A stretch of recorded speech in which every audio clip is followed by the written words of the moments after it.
इसीलिए जब ये सोचा जाए कि ये पूरा कास्ट सेंसस, जातिगत जनगणना, ये सारी जातियां, ये ख्याल राहुल बाबा के मन में कब आया होगा? 2023 से पहले तो हम उनके मुंह से नहीं सुनते थे। 2019 का चुनाव तो उन्होंने जाति जनगणना के नाम पे नहीं लड़ा, 14 भी नहीं लड़ा। 50 चुनाव उनके नेतृत्व में कांग्रेस पार्टी हार गई, कभी उन्होंने जाति की बात नहीं करी। पर ये जो हथियार है ये 2023 में उनके हाथ में आया। और कोई भी बात अगर किसी नेता के द्वारा बोली जाती है तो उसके कुछ तो आधार हो सकते हैं। या तो कोई हिस्ट्री होगी कि उनकी पार्टी की, उनके पहले उठाने की, पार्टी की कोई पॉलिसी होगी, या परिवार की कोई बात होगी। अब परिवार में तो पढ़नाना पत्र लिखा करते थे सभी मुख्यमंत्रियों को कि अगर इस देश में दलितों का आरक्षण दे दिया गया तो ये क्वालिटी घट जाएगी देश की। उनकी दादी कहा करती थी ना जात पे ना पात पे मोहर लगेगी हाथ पे। उनके पिताजी कहा करते थे कि ये पिछड़े वर्ग वाले बुद्धू हैं। जब परिवार की ऐसी हिस्ट्री है तो ख्याल उनके मन में नहीं आ सकता। अब पार्टी की नीति भी ऐसी नहीं रही। पार्टी की नीति तो एमयू से, जामिया से आरक्षण छीनने वाली रही। पार्टी की नीति तो कर्नाटक में, तेलंगाना में आरक्षण छीनने वाली रही। पार्टी की नीति तो काका कालेलकर कमीशन को रोकने वाली, मंडल कमीशन को रोकने वाली, एनसीबीसी को अधिकार ना देने वाली। फिर क्या ऐसी बात है कि राहुल गांधी को 2013 के बाद लगा, 2023 के बाद लगा कि मुझे बात उठानी चाहिए? अंजना जी, मैं मानता हूं यह बहुत बड़ा एक षड्यंत्र है जो कांग्रेस पार्टी और पूरी इनकी जो जमात एक है, इकोसिस्टम जो है, ये उसको लड़ रहा है। एक डिवाइड एंड रूल करने आए थे ईस्ट इंडिया पॉलिसी वाले।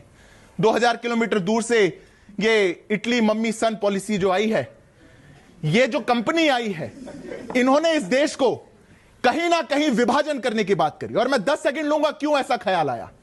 क्या ओबीसी का, पिछड़े का, एससी एसटी का ख्याल तभी आया जब इस देश में एक ओबीसी वर्ग का प्रधानमंत्री आया। वर्षों से भारतीय जनता पार्टी और संघ के नैरेटिव चलाते थे कि ये पिछड़ा विरोधी हैं, और फिर देख के सकपका गए कि सबसे लंबा प्रधानमंत्री देने का काम पिछड़े वर्ग का अगर कोई कर पा रहा है तो भारतीय जनता पार्टी कर पा रही है। इसलिए ये कांप गए।